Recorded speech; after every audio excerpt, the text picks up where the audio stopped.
बिहार में शराबबंदी है। सरकार कहती है कि शराब पर पूरी तरह रोक है, लेकिन अगर सब कुछ इतना ही सफल है तो फिर शराबबंदी लागू कराने वाले विभाग के अधिकारी के खिलाफ करोड़ों की काली कमाई का आरोप क्यों लग रहा है और उनके खिलाफ मामला क्यों दर्ज हो रहा है?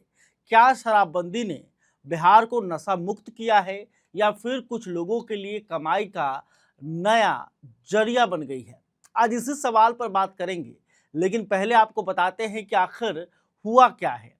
आर्थिक अपराध इकाई यानी ईओयू ने सिवान में तैनात उत्पाद निरीक्षक अंकेश कुमार गोंड के खिलाफ बड़ी कार्रवाई की है। ईओयू को सूचना मिली कि अंकेश कुमार गोंड ने खूब भ्रष्टाचार किया है और काली कमाई की है, जिसका सत्यापन ईओयू ने 8 जुलाई को कराया। फिर उसके बाद भ्रष्टाचार निवारण अधिनियम की धारा 13(2), 13(1)(b) के तहत एफआईआर दर्ज की। इसके बाद विशेष निगरानी अदालत पटना से तलाशी वारंट लिया गया और 9 जुलाई की सुबह एक साथ 5 ठिकानों पर, 9 जुलाई मतलब कि आज 5 ठिकानों पर छापेमारी शुरू कर दी गई। ईओयू का दावा है कि शुरुआती जांच में अंकेश कुमार गोंड के पास उनकी ज्ञात आय से 2,36,31,000 रुपए अधिक संपत्ति होने के प्रथम दृष्टया साक्ष्य मिले हैं। एजेंसी के मुताबिक यह उनकी वैध आय से 201% अधिक है। यानी जांच एजेंसी का कहना है कि जितनी कमाई वैध तरीके से होनी चाहिए थी, उससे लगभग 3 गुना के बराबर संपत्ति सामने आई है। हालांकि यह शुरुआती जांच है और अंतिम फैसला अदालत करेगी। अब जानिए छापेमारी कहां कहां हुई। पहला ठिकाना पटना के दानापुर के सुल्तानपुर स्थित आवास है, वहां छापेमारी चल रही है। दूसरा मुंगेर के कासिम बाजार थाना क्षेत्र के चंदन बाग स्थित पैतृक घर। तीसरा मुंगेर के लल्लू पोखर इलाके में स्थित व्यवसायिक भवन।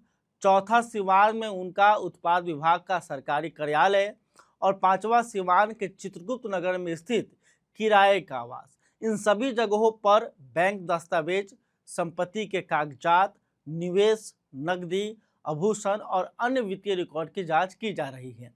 फिलहाल तलाशी जारी है और ईओयू ने कहा है कि विस्तृत जानकारी तलाशी पूरी होने के बाद जारी की जाएगी। अब यहीं से असली सवाल शुरू होता है।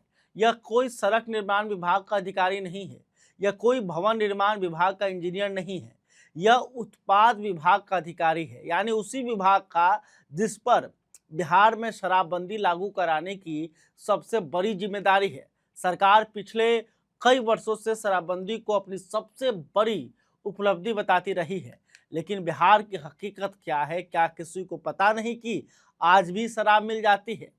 क्या आए दिन शराब से भरे ट्रक नहीं पकड़े जाते? क्या हर जिले से तस्करी की खबरें नहीं आती?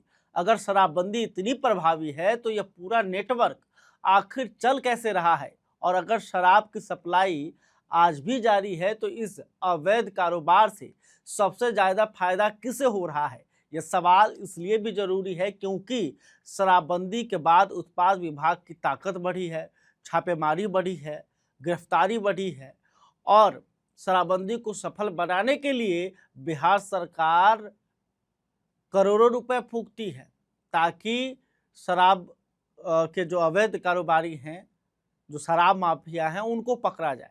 लेकिन इन्हीं जैसे जो अधिकारी हैं, मिली भगत करके बिहार में शराबबंदी का भट्टा बिठाए हुए हैं।